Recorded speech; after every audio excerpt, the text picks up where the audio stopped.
Hi there, my name is Lilia, and in this video I'll be showing you how to create new users in your WordPress site. So for that I used one of my dummy sites.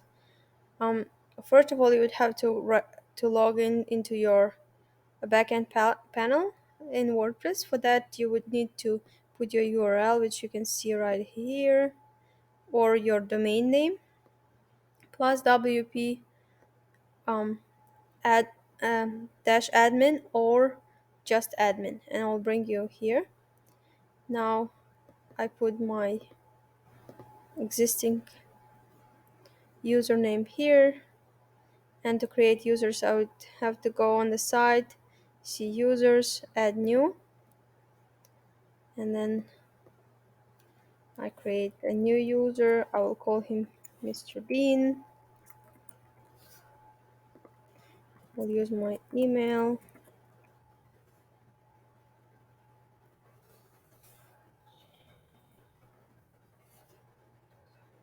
first name Mr. Bean. He's very privileged. And for password, let's use something like Mr. Bean is the best, is the best, and zero. Your strong password should have capital letter, should have a number and sign. So by default, it lets me, uh, gives me two options: send the new user an email about their account. So I will receive email to my emails.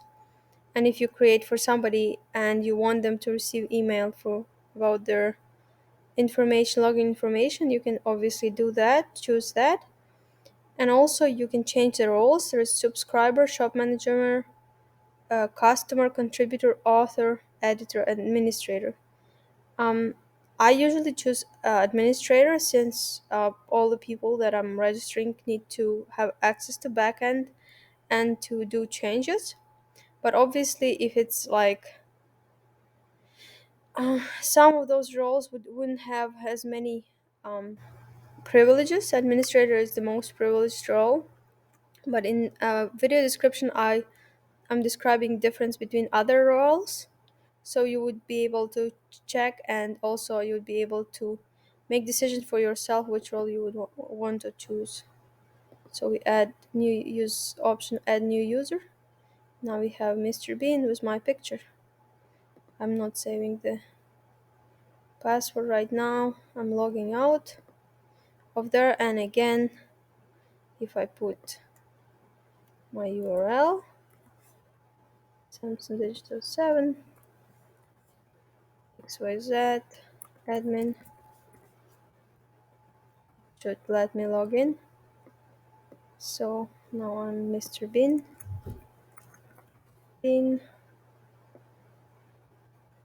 and my password is Mr. Bean is the best or bestie. Let's see how it works for us. Great, we were able to log in. So I hope this video was helpful and would help you to be able to manage your website from the back end. Thanks for watching. Bye.